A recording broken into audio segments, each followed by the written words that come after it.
Hello everyone, this is AJ and welcome back to my channel, AJ's Movie Place.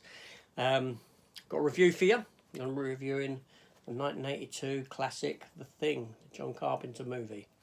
I'm going to be reviewing the 4K version because I've literally just finished watching it. So I'll come up and give you my thoughts on the film, on the transfer, all this sort of thing. So, anyway, The Thing, like I said, directed by John Carpenter, Kurt Russell, Keith David.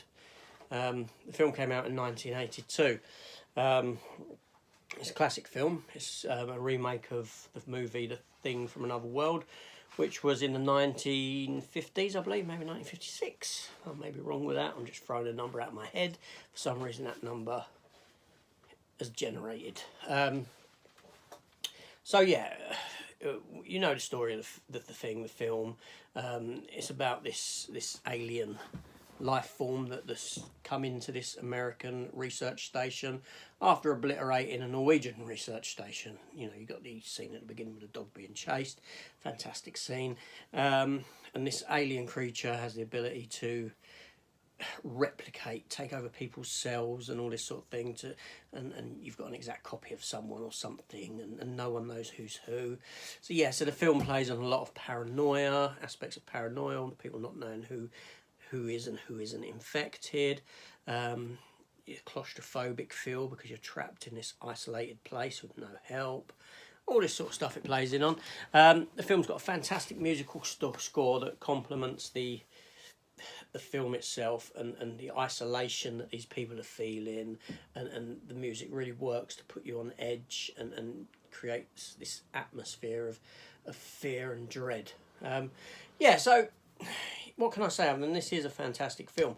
Probably one of Kurt Russell's best films and definitely one of John Carpenter's best movies as well. Well worth a watch. Now, with regards to the transfer, now I'm watching this on a 75-inch TV in the dark.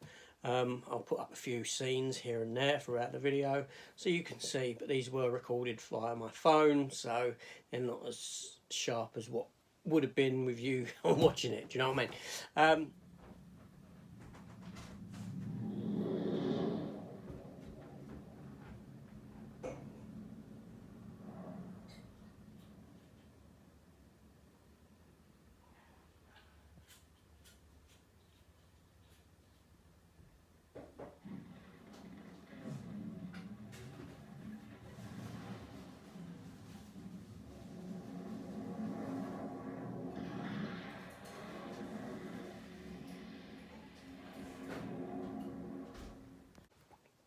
So, what did I think? I thought the transfer was fantastic. Now, the grain has been reduced drastically.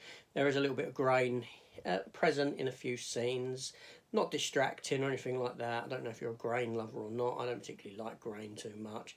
So it was fine for me. The colours really pop in this.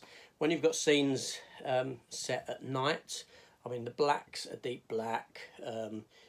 I'll describe the scene. You got exterior scene of the Arctic research base. You got the black sky, obviously, because it's night time. You got the white snow, and you got blue lighting, and these scenes really jump out of the screen at you. These sort of exterior scenes.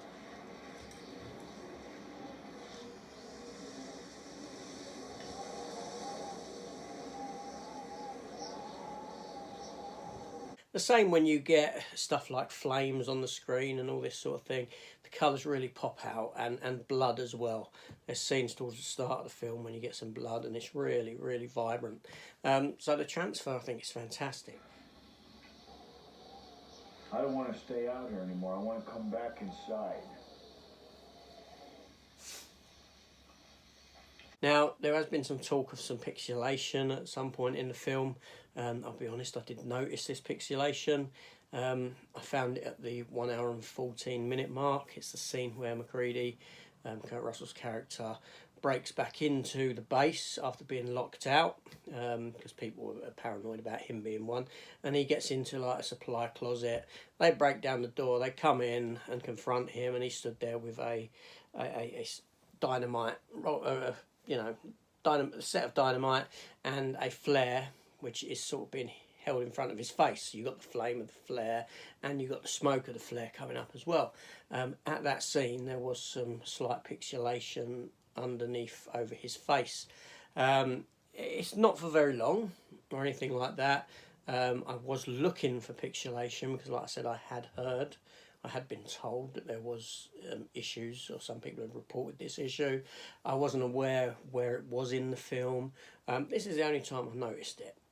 It is very brief, and yeah, so I don't know if that's an issue with the transfer or what, but there you go. Sound for the film is fantastic. Yeah, they've done a really good job on this film. I'm not too clued up on sound engineering and all this sort of thing, so all I can tell you is that it sounds better than the other one. Sounds good, and I like it. Now, I'm not the type of person who really likes. Can't play a film loud because I don't like loud noises. It really bugs me. I've got to play it at a level that's I'm happy with, that I'm, you know what I mean. So some people go in for the sound and that.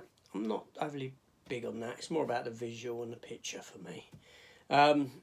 So yeah, so overall, a fantastic release. It's a shame about that small area of pixelation. Maybe in time we'll find out a bit more about that and what the issue is. But yeah, so I you know, this is worth picking up. It's a fantastic film. It's never looked so good or sounded so good. Yeah, so it's a real positive review from me. Really enjoyable film. A classic film that everyone should have in their collection. And I may even watch the 2011 version tomorrow night or the night after.